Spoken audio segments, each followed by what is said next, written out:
Welcome to the MBD podcast, the show where we dig into what's actually working or not when it comes to scaling businesses with the people who've been there. Today's guest definitely been there. Why don't you go ahead, introduce yourself, tell them where you've been, where you're going, and where you're at. All right. Well, thank you, Jason. It's beautiful to be here. I appreciate the moment. Wow, it sort of changes all the time about where I am and where I'm going to. Um, so I think it's important. I'm a family man. I'm married. I have three kids. The older ones are 20 and 18. I have a younger one who's a daughter who's 9. It's very interesting that because just like business, the transitions with children is also an interesting kind of thing because the phase of children kind of leaving the house is something that suddenly changes the dynamic of the house kind of entirely. Yeah. So it just came to me about how that kind of manifests and how different it is and how emotionally you need to be able to connect to that. But so I think that's the most important about who I am as a family person. On the business side, I'm more of a CEO. I'm a CEO of a small to medium sized businesses. This is what I know how to do. This is not a title that it's more been given kind of to me. I'm just good in those type of position situations. I'm a person that really loves the small size businesses because I like to connect with people and get my hands dirty in it. I'm not good at managing politics. That's why I'm less of a bigger kind of company. I'm also very much a pragmatic, simple, down to earth, one step at a time person. I very much believe in sustainable companies, and I like sustainable companies, and that's why I'm also better in small and a size companies. And I'm a less of a fit to a VC because VCs are 100x Mm-hmm. type of company. That's just not my personality. Got it. Um, So when you first start working with the company, what are areas of opportunity that you look for and help them overcome failure and to scale?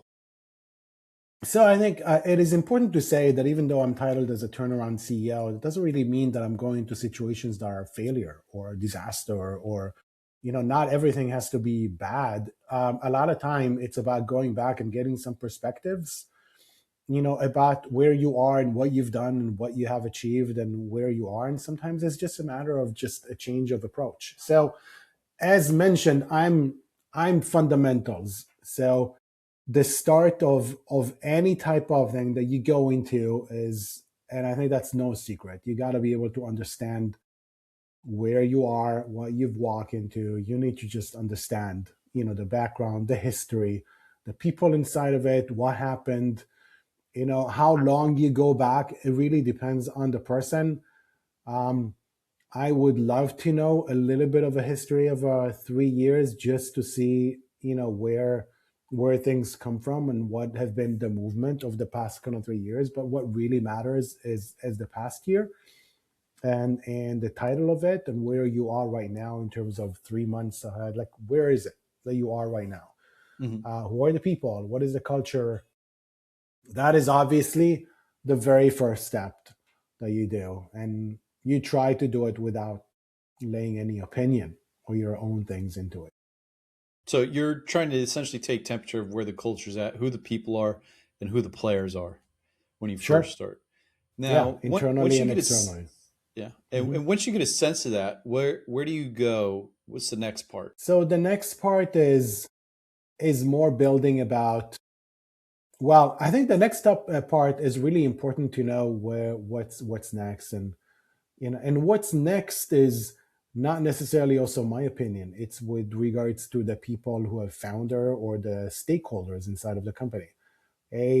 Who they are, what do they want, what is the level of what is that next level that they want to be. So in an example to it, not everyone wants to. It's like the 100x or the 10x or the 2x or that. It's hard how engaged you want to be inside of the business or how hard you want to invest and what is your risk tolerance. There are a lot of factors that come into what's next, and you can't really go and put a plan into action, put a plan that doesn't really fit the personalities and the desire of the people themselves.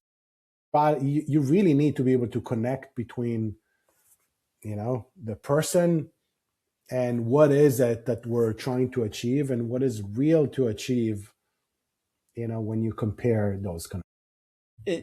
And what are some of your techniques to identify who the people are and what they want to achieve? Like, how do you dig into that? I think you straight up ask. Yeah. So I don't think there's a rocket science into it. I think it's about doing genuine conversation, and it's about being real. And I think that would go and give us the best, best that. Some people want, wow, I want to be, far, far away. Oh, I want to do, X number of millions and so on. It was like, this is great, but what are you willing to do to make that happen? Like, are you willing to travel? Are you willing to work 7 days a week? Are you willing to risk certain kind of parts of that? Like, where is your appetite? What is your risk tolerance? What is your work-life balance? Where is your energy? So, and that's a lot, right? Like, where is your energy? I know for me, myself, that energy is like, I don't know whether it's all or nothing. I think energy is one of the most, I don't know if it's I think it's one of the most underrated aspects of whether you're able to pull things through, is whether you have the energy, and the desire to kind of to do things. So Yeah, it that's goes there. Yeah. and that's a great point. One of the businesses I was consulting, the owner didn't have the energy. They wanted to grow the business. They wanted to get subscriptions up, and then it was like, okay, here's the laundry list of things that you need to do on top of what everyone's doing. It was just like, I don't want to do that. Well, it's like, well, okay. So what you tell me is you don't want the success that you say you want because you're not willing to put in the work. And if you're not willing to put in the work, then why am I even here? Just to make And sure. that and that's Yeah. exactly right, Jason, right? And I'm not saying something is right and wrong. There is no Mm-hmm. right and wrong. I think probably the easier thing is to go down to the basics, kind of outlay kind of the lay of the lands, and kind of come up with a formula of what you can do, right? Mm-hmm. But from an idea kind of perspective, and then putting that to practice, that's where it's all about. Mm-hmm. So you got to be able to plan according to the capabilities and the desire, and and the risk tolerance of the people involved. That really comes down to that. Otherwise, everybody's going to be frustrated. Mm-hmm. You're going to put things into play and plan for something that will just never happen. Yeah. So let's say, for instance, you got someone with energy, they want to grow 10x. They're having problem with scalability. And you have, a couple different variables in there. One's labor, two process, three is sales and revenue. How would you go about each one of those to help them grow that if that appetite was there and they were aligned with the energy? Yeah. Well, of course, this is case specific, right? Yeah. Like who, like I have no idea what a specific kind of situation is. So, okay, so my approach, because I'm a step by step type of Mm-hmm. person, I don't believe that you can attack, 10 things at a time. So you got to be able to know where you are in the progression of the company. And unless you get funding and da, right? The VC kind of part, one of the models of the VC, it's not only about you getting all that money, you're accelerating growth, right? And Mm-hmm. with it, you're accelerating kind of people around it. You're creating a lot of, almost like in a market that is getting too hyped, right? You're getting hype in it. And at some point, that's supposed to lead you to something. But that type of artificial inflation is not a sustainable inflation in almost all cases. Mm-hmm. So, and if you want, and we're talking about, let's just say, small kind of to medium sized kind of businesses, and that's supposed to be a 10x, and you're supposed to fund it and so on, then you gotta be able to choose what you would go next. What is your next kind of year is going to be about?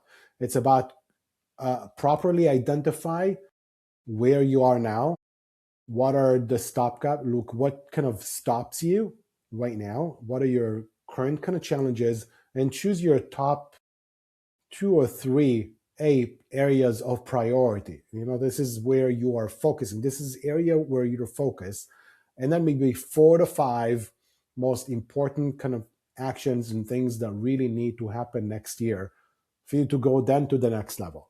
So you're basically taking your next step that will give you the chance to go up to that next step and next step and next step after. Okay. But it is really important in my book that you don't overwhelm, you don't overpromise, you don't over stimulate everything around you, you don't try too many things. You got to be able to focus. And to me, this is about focusing on things that matter.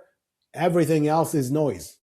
Everything else is noise. It's like if it's not touching your areas of priorities, you shouldn't care about it. Like I'm not saying they're not going to be handled, but you as a person, as a leader of the company, cannot be bothered by something that you haven't identified that needs to be prioritized for this year in your area and directly related to your action items.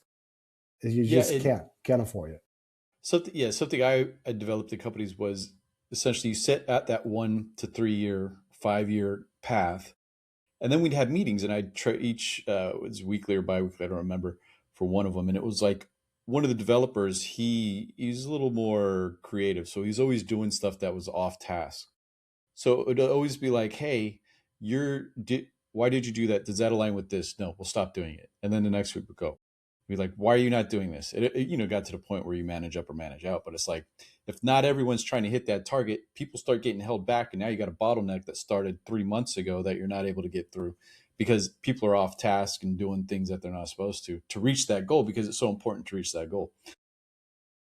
And then, so when you're managing that, what are you looking for to make sure that everybody stays on track? Do you have any techniques to make sure that everyone's aligned in the process outside of fire drills? So I think the most important thing inside of that is transparency. Okay, so when you're building something for that next year in your plan, right? And whether you're going, look, I'm not as great on a 5 year. I like that next year. Okay. So there is a 3 year in terms of, okay, this is the general kind of direction, what you want to be able to achieve. Okay. Next year, I sort of have a title to it. I sort of have my priorities. And these are the things that need to happen next year for us to then move on to the next. Then those need to be broken down into quarters. And I'm now dealing with my next quarter. And that's based on the priorities. They probably stay the same. They might have a little bit of a variation to it, which is a subcontext of the 1 year. But these are the priorities. Like, so for example, maybe if I have in the year like 3 priorities, maybe on the first quarter, I only have like one of them is my priority for this quarter for whatever reason, right? And that there's going to be things that need to happen this quarter. That's on a company level. Everything else in that company needs to serve this, so there are going to be sub things that are related to whatever, that engineer or to the whatever department. And maybe that's with regards to the sales. Maybe there's an operation kind of side of it. Again, depending how we structure and who is who. But you outline it in a company kind of level. You first orchestrate it yourself.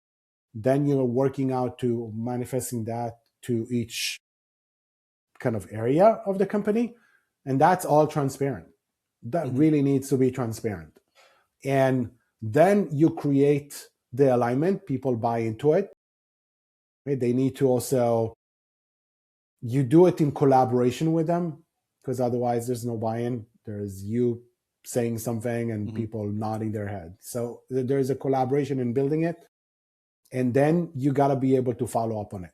So if you have a quarterly, there's a monthly, here is where we stand, what we did on that month, where do we are, what adjustments kind of do we need to make, here's that next month, okay? Then there is a weekly, and it's the same thing, like what have we done, what kind of happened last week, and how do we look into the week after? It's not about nagging, it's not about that, it's just reminding us about what is important, what is not. reminding us of that big picture, getting us aligned, and that. Like I'm not big. Like I do goals, and I think goals are important, but goals to me are important to keep us in that yellow brick road. Mm-hmm. They're not meant to say whether we're bad or good or successful or not successful. It's to keep us going in that direction. So I'm less in favor of a punishment or reward. Like there's something to it, but I don't want people to just be negative Mm-hmm. about having priorities and kind of goals ahead. It's not meant to be. Got it. And so, with what you're doing now, how are you driving leads and revenue? Myself. Good question. Look, so honestly, I'm not a salesperson by design. I obviously, everyone and every single person is a salesperson to some degree, right? Um, so to me, because I'm not a salesperson by design and I'm not good with those kind of systems and CRMs, that's why nobody hires me as a salesperson, because that would be a disaster. So I'm personally an Excel type of person, and I'm kind of intuitive kind of a person, and that's how I go. But there's not a single salesperson that needs to learn from me about how to do it. You're If I be asked to do it, that's not a good idea. Got it. So, if someone's listening trying to scale right now, what's one piece of advice you wish you had earlier on? I think the best piece of advice that I can do is that planning that I Mm-hmm. mentioned. But it's a soft planning. It is almost like you can do that type of a planning also in your personal life. Mm-hmm. Right? Where am I now in my life? What happened last year? What did I want last year to be? What happened? Where Yeah. am I now? And where do I want a year from now, looking back, what do I want it to be? Got It's it. honestly, it's exactly the same. That's what you do. Mm-hmm. And that needs to be honest. That needs to be at the beginning of it. It needs to be soft. It doesn't need to be intimidating. And it will require you to set aside time to do that. And that time needs to be your best time of the day. And it's going to take time to do it. You cannot afford to say that I've got other kind of tasks. Like other tasks cannot interfere with the most important kind of thing for you as a business, you know, is basically planning your path. You just Nothing can interfere with this. This is the most important kind of thing ever. And that's probably the best advice that I can think. You can't Got it. give that away. And where can people connect with you, learn more about what you're doing? Well, people can happily connect with me over LinkedIn. One of those unique names and family names that there's no other person like that. So that's the easiest kind of person to reach. And sure, I'm happy to help. I'm happy to connect. I'm happy to have conversations. I love helping people. I love businesses of all kind. Fascinate me. Awesome. Well, thank you for taking the time. Sure, Jason. Appreciate being here. Thank you for having me.